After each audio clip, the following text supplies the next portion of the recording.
nationale des arts. Voilà. Ça prépare en réalité le comédien à mettre en adéquation non seulement le corps, la voix et l'occupation de l'espace. Improvis bi moom lañ leen di jàngal ay techniques yoo xam ne suñu ko liggéey ñu mën a jëfandikoo seen kaddu seen jëfin lépp sur scène. dama doon def théâtre bien avant mais dama gis ni que boo demul professionnalisé wu da ngay des ci domaine amateur boobu noonu moo ma conduire ma ñëw tey fii nii daal di passé concours bi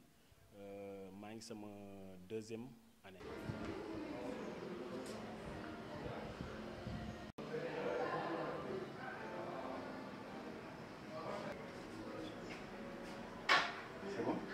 Arsenic nag mooy maanaam département bi boole musique art dramatique maanaam ñuy former comédiens yi ak danse et chorégraphie donc département bi ñetti division la boole. Chef de division département art scénique ñu koy woowee DASC. En même temps je suis professeur d'éducation artistique musicale. Di prof de guitare ici.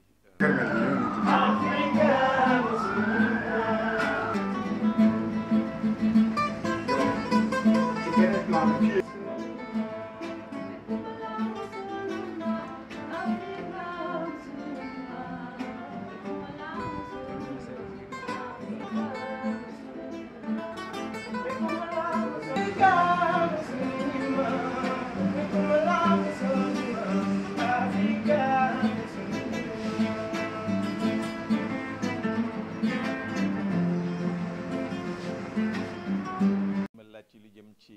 festival théâtre yi am nañ ci yéene bu baax parce que kenn réerul mbir boo xam ne am na jëmm jamono théâtre sénégalais dafa amoon doole ci Afrique am doole ci monde bi mais mu traversé benn période boo xam ne bu xaw a difficile tuuti léegi nag yàlla def na avec les nouvelles autorités ak seen ambition ak seen yéene pour école bi ñun yëpp ak suñu étudiants yi ak acteurs yoo xam ne ñu nekkoon fii yëpp fas yéene nañ incha allah relever le défi mooy joxaat théâtre bi gëddëm gunge leen ensuite ci ak école bu bees bu ñu war a tabax mooy école nationale des arts des cultures métiers de la culture bu président de la République bëgg a tabax bëgg nañu aussi yëkkati secteur théâtral bi ñuy jox ko benn département boo xam ne moom rek lañ ko jagleel et là soxla nañ incha allahu rabbi lépp lu jëm ci acteurs yi lépp lu jëm ci ndimbal lépp lu jëm ci luy tax théâtre bi dox ñu ko ñaan nit yi parce que ñun kese du doy laaj nañ aussi ce qui était là les ressources humaines yoo xam ne ñu nekk extérieur ñu nekk ci biti ñun ñoom yëpp lañ ubbil suñu loxo pour ñun yëpp ñu xëccandoo doorandoo ngam théâtre bi jëm kanam. EDK c'est en rose là en face. ah. allo Seydou. ah xaaral ma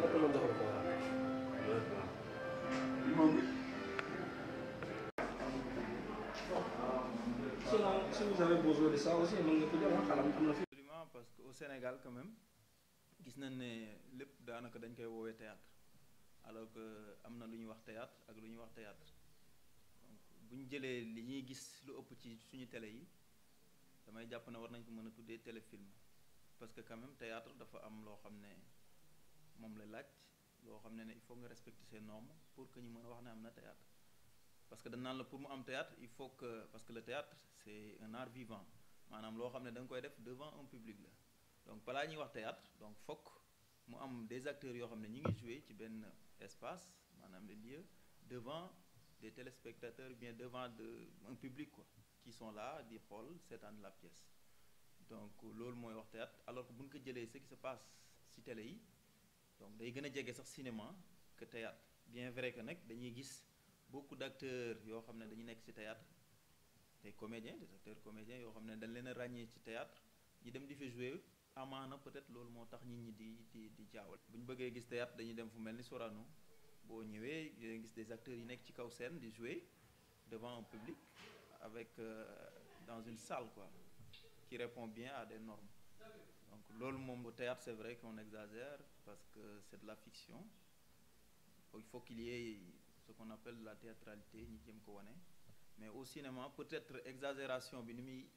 gën a mag au niveau du théâtre peut-être day gën a wàññeeku au niveau du cinéma. Théâtre du métier bu yomb parce que par rapport au film bu ñu ñëwaatee ci téléfilm yi boo xoolee acteur comédien buy jouer ci téléfilm il est aidé par la caméra alors qu'au théâtre t'as pas droit à l'erreur parce que public baa ngi toog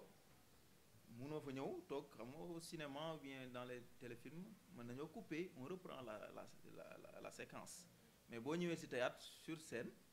tout le monde est là donc amutoo possibilité wala boog amoo droit def erreur parce que ça pardonne pas parce que les gens sont là en train de t'écouter et de te regarder. Par rapport aux télévisions je pense que le théâtre aussi soxla na les télévisions parce que bu ñu demee ba gis ne au Sénégal quand même public bi adhésion bu public bi waroon am le théâtre nu mu waroon populaire mu xaw ko des le théâtre je veux su may wax théâtre nag bon damay wax théâtre sur le théâtre en tant que art dramatique art vivant donc pour ñu bañ a jaawale ak téléfilm yi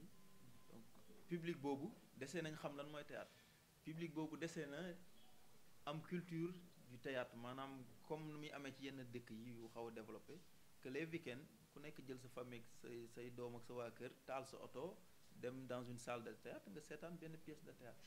donc loolu nag comme que amuñu ko te war nañ former le public aussi